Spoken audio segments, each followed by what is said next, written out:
Well, speaking of defense, let's talk about a team that's probably going to be really bad at it this upcoming year, and that's the Utah Jazz.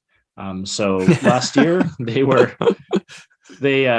finished with an excellent record, 49-33, but obviously they traded away their two stars this offseason, Donovan Mitchell going to the Cavaliers and Rudy Gobert going to the Timberwolves. So what do you see from the Jazz this year? Is Yeah. there any possibility for anything other than just a total tank job?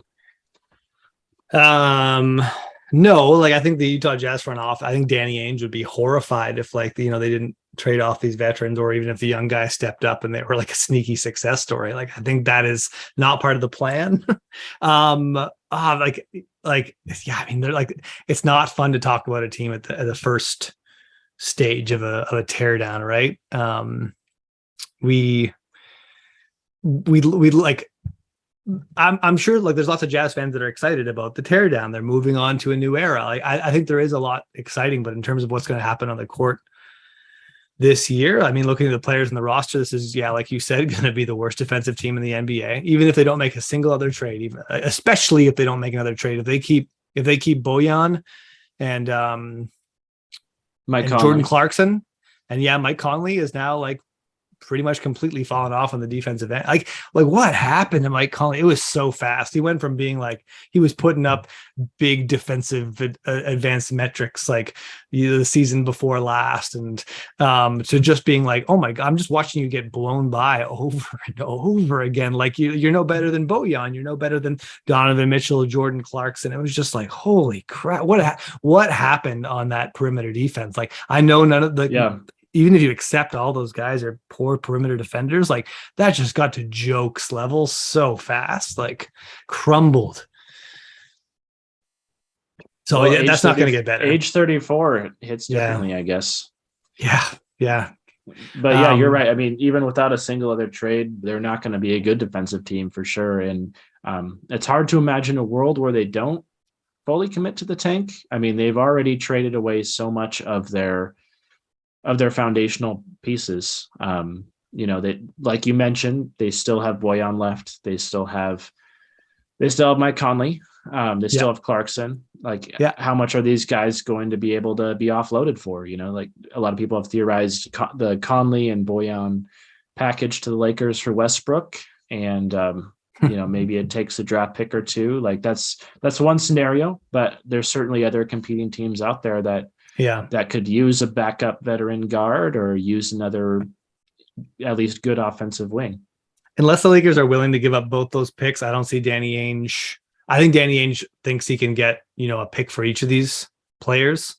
And I think he is more likely to get more value if he makes a couple of micro transactions. But yeah, I mean, if the Lakers are dumb enough to give up those picks and just completely punt on having any draft equity, I mean, I don't know. I mean, that's like a different argument, but like I could see them getting two of those guys, maybe throw in Rudy Gay but it's not that fun. I think Bojan would fit great in the Lakers, but we'll talk about that maybe in the Lakers section. I'm more interested in, like, I look at the Jazz right now as like there's a kind of a collection of young guys who have sort of singular established, varying stages of established talents.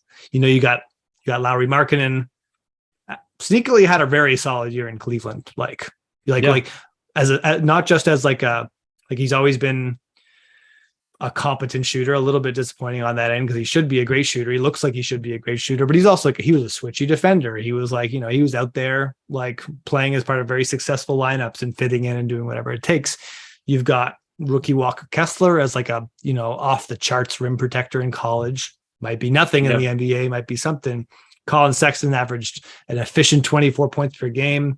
We've all watched Taylor and Horton Tucker have these like heroic drives into the paint with like no spacing around him and bricking layups, but like maybe there's something there. Like, love the crazy long arms and that thick frame and like the playmaking an ability. Opportunity. Yeah. Yeah. Like, all these guys are getting an opportunities. Like, what do you think pops? Like, what is, like, if you tune into a Utah Jazz game, or like end up watching 6 to 12 Utah Jazz games this season, like, what do you expect to be like? Oh, not to mention we've got Ochai Agbaji. I have really high hopes for Agbaji. He was Big 12 Player of the Year. He was a huge part of the national championship game where Kansas had this kind of crazy comeback in the second half against North Carolina to win after they were down by around 20 points at halftime. He was certainly an excellent shooter at the college level. Just a really tough-nosed defender. Like we'll see how much that translates to the NBA. Because I certainly think like coming into college, Agbaji was projected to be like a really excellent athlete and a high draft pick after his freshman year. And like things didn't quite work out over his freshman year, but he developed a lot every single year. He was at Kansas, and his senior year, he was just an awesome college player. And that doesn't always translate to the NBA, but I think this is one of those situations where Agbaji is already good enough to be like a really solid NBA rotational player right now. And it doesn't always get much better than that with these like awesome college seniors, like as we've seen with players like Buddy Hield, where they come into the NBA and like, yeah, he can hit threes, but what else is he giving you? Yeah. But I do think Agbaji, like there's some potential there for him to like keep growing and like being a real player. And I could also see that with Colin Sexton as well. I'm an Agbaji hater, so I'm going to give the opposite perspective on him. I just see a small wing. I see a guy who flashed big, like college level 3-and-D NBA projection, and that's like everyone was super excited. Like, look at this 3-and-D wing. Like, look at that defense. Look at that shooting. Look how he's got a little bit more than just shooting kind of thing. Like, I think that I would be so excited if he was 6'8", but he's 6'5". And I just like, I see sort of like a guy whose ceiling is more like solid rotation guard. We'll check back in on this one. Like if he ends up like, he could be the best player on the Jazz this year, like if he gets the opportunity, like, cause he's just got to fight his way over Horton Tucker and there's not even like, I don't even know who they're like. Jared Butler from last year actually probably shouldn't be forgotten about. It's like he's a first round pick last year. Like they could be still interested in him. And of course, the Italian import, not the same position, but still kind of like, they're probably minutes for both of them on the wings. Simone Fontecchio. Yeah. Thank you. Yeah. We haven't, it's like, I'm like, I think I'm so prejudiced against Ochai's player type that when I'm wrong about players like that, I'm so wrong. Like I just like, I won't see them when they're special because I'm already like, when it comes to like small wings and scoring guards, I'm just like, nope, they're trash. I'm not interested. And then we have seen a lot of like, older guards, 21, 22-year-old guards do really well in college, then come into the NBA, just never accomplish a whole lot. So, but I just said how much I like Josh Hart. Yeah. So like, true. Like if I love Josh Hart, how can I be this anti-Ochai? We'll see how it goes. Sometimes you just follow your instincts in the draft and you look like a genius or a dummy. Well, let's hope he's more, Mikal Bridges than he is some of the other college guards that we've seen not really make much of their NBA careers. Totally. I remember over on the forums, I trash talked Ochai during the draft, and some Cleveland fan just responded, "Shut up." So that's my Ochai hate right there. Like I'm ready to eat it. I hope he has a great career. Who do you think is going to be the starting lineup for the Utah Jazz this year? That's my big question. Well, I mean, so much of that is just dependent on, who's getting shipped out. And you can trade them away in your mind right now. If you can make I'll commit to it's likely to change over the year. But I'll say near the end of the season. Near the end of the season, I expect the Jazz to be playing Sexton, Agbaji.